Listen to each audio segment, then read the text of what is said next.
Nathan Carter, you're very, very welcome to the programme, and Good thank afternoon, you very much. Hugo. Good Thanks to very be much on the for show. coming into us. It's lovely having you here, and I must say, I know you're working very, very hard, but it's doing you no harm. You're looking well.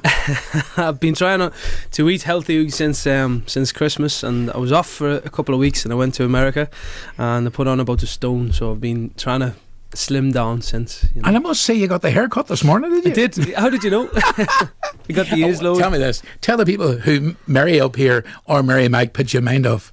Mrs. Doyle from Father Dead. I arrived at about 15 minutes ago, and I thought I'm in good time for the show. And then Mary then decided to take me to the canteen, and I said I didn't want anything, but she says you will, and you'll have biscuits, and you'll have tea, and you'll have cream buns. And so I've been stuffing my face ever since. How would you like to work with two of them?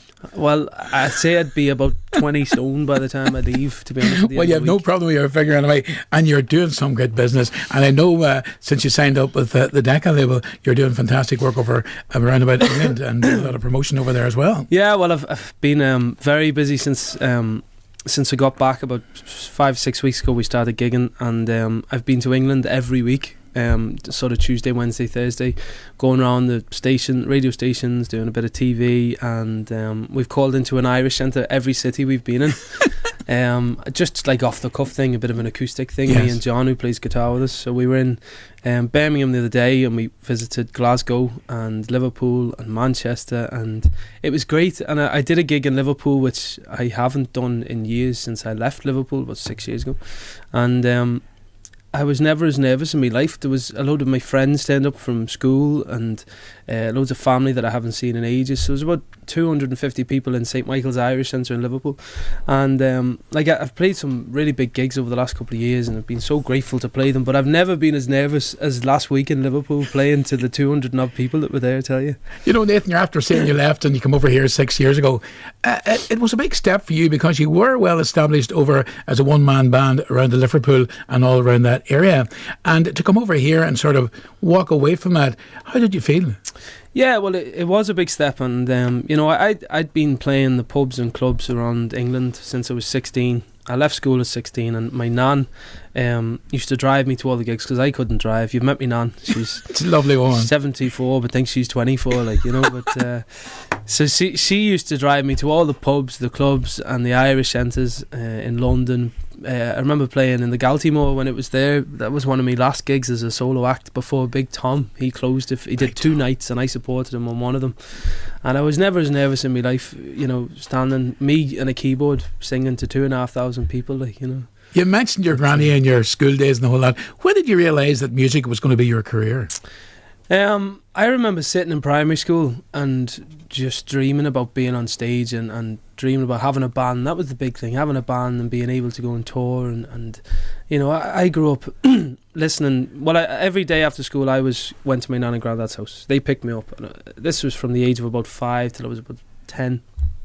And every day my granddad would have, the country singers on, people like Johnny Cash. It was record, the old big records then. He had a record player, so we'd be playing Johnny Cash and Buck Owens and Merle Haggard, and he loved Dolly Parton. So did I. I think there was 2 big reasons why he liked Dolly Parton. but yeah, so I grew up on that sort of stuff since I was a kid. I mean, Nan loved all the Daniel O'Donnell, and she loved the Dubliners and Johnny McAvoy and Hugo Duncan and I'm glad you said Brendan that. Shine and Sean Wilson. So that was me growing up. And would your grandmother have been the sort of the figure that led you into the music? Definitely. I'd say if it wasn't for Nan, I wouldn't be here today.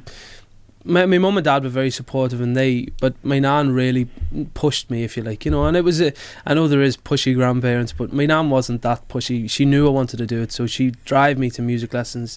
She'd pay to get me a new accordion, or take me here, take me there, everywhere. So who bought you your first accordion? Father Christmas. Father Christmas, did he? You see, Father Christmas is a very nice man. So he brought you the first accordion at the age of 5. I thought I was a mini Brendan Shine for about 5 years.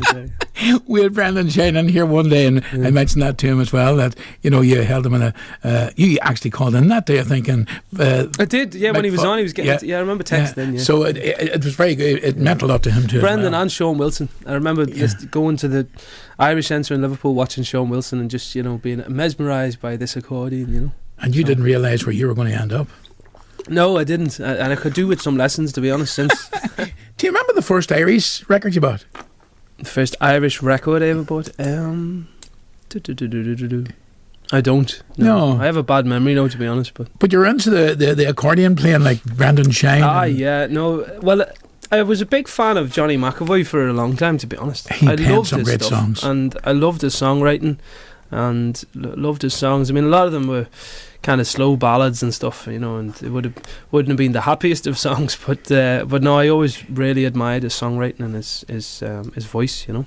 And you've started to go down that road yourself with some of the songs. Yeah, well, I've been writing a good bit the last couple of years. Been to Nashville and written with a couple of writers there, and every month I try and sit down with different writers and come up with stuff, you know. I'd just have stuff written in the phone, you know, a couple of ideas, and we'd sit down and come up with a tune or come up with so the new album that I'm bringing out in May will have 3 or 4 of my own songs on, which is great, you know. Gives me something to that's fresh, brand new stuff. It's really good, you know, and I love recording older stuff, you know, and giving them a new feel, but there's something about a new song, like, you know. You know, I'm sure there's a lot of people here who go out to see Nathan on a very, very regular basis, and probably they're wondering what the connection was with Northern Ireland and what the connection was around the Enniskillen area. And like, you're there now, and it's like a second. It is your home, isn't it? Yeah, well, I've been when I originally moved over, I was living in Donegal for 3 years with my nan's best friend, the McClays up there in Donegal, and then I moved to Enniskillen. Basically because John Farry, who was managing me, lived in Fermanagh, and I was travelling up there all the time to meet him and go for meetings and radio interviews and all that sort of stuff. So I fell in love with Enniskillen, and I love being on the water. If I'm off, I love going water skiing, or I'd be into being in the. What is your hobbies? Well, to be honest, I don't really like sports that much. I'm the worst football player you've ever seen, I think, in your life.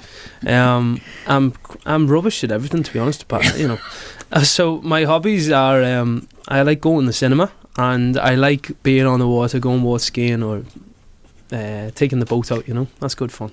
And you like that? Oh, and like, you couldn't have picked a better place to go on the boats, because Enniskillen's great now. Fermanagh is beautiful. Apart from the weather, I mean, it's apart from that, it's great. Like. And then where you were born and reared in Liverpool, sure, it's got its connections with the boats. Oh, well, this is it, and that was actually one of the songs I co-wrote a couple of years back that did really well for us, The Boat to Liverpool. That's right. Still do it at the live gigs now, and I was actually in Belfast 2 weeks ago, visiting Charlie Lansbury, who was playing in the Opera House. Right. And it was great to meet up with him, because I brought Charlie in to the video for that song, and his friend Ricky Tomlinson as well. Right. Ricky introduced Charlie on the stage in the Opera House 2 weeks ago, so it was great to meet up with them and brought back some great memories. Had you known Charlie before you came over here?